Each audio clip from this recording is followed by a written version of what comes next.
मित्रों, सभी को सादर अभिवादन।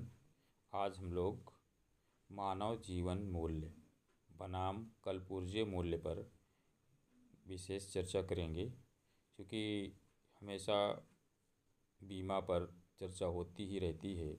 LIC हम लोगों के लिए एक अभिन्न आवश्यक वस्तु है और एक व्यक्ति के मानव जीवन का क्या मूल्य है, कैसे निकालेंगे, इस पे थोड़ी सी चर्चा और आवश्यकता क्या है।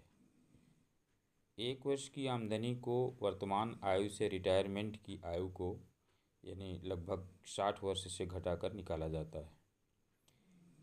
एक आदमी की जो वास्तविक आयु होती है, उस आयु से जो हम लोग मानव मूल्य जीवन को निकालते हैं, उस पे हम लोग चर्चा कर रहे हैं। अपने लिए, परिवार के लिए अति आवश्यक हैं, लेकिन हम लोग ध्यान न दे करके कल पुर्जों पर अधिक ध्यान देते हैं। हम अपने आसपास के उपस्थित संसाधनों की सुरक्षा एवं संरक्षण पर ज़्यादा ध्यान देते हैं। अपने स्वयं के मूल्य पर कभी भी ध्यान नहीं देते हैं। इसलिए पहले स्वयं को बचाएं, फिर कल पुर्जों को सुरक्षित करने के लिए सोचें। जब हम ही नहीं रहेंगे तो इन कल पुर्जों का क्या होगा। हमारे जीवन से ज़्यादा कोई भी चीज़ महत्वपूर्ण नहीं है।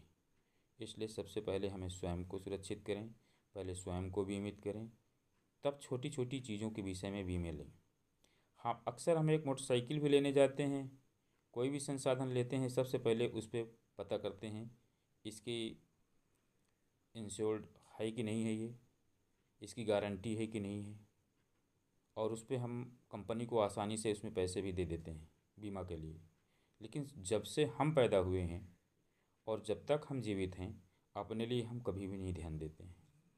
ये कितनी बड़ी हम लोगों की कमियां हैं, और इस कमियों को दूर करने के लिए हमें सबसे पहले अपने को सुरक्षित संरक्षित करना चाहिए।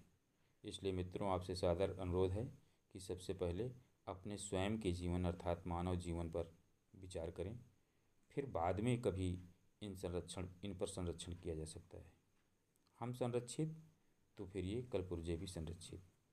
इसलिए पहले स्वयं को बचाएं और फिर इनको। धन्यवाद।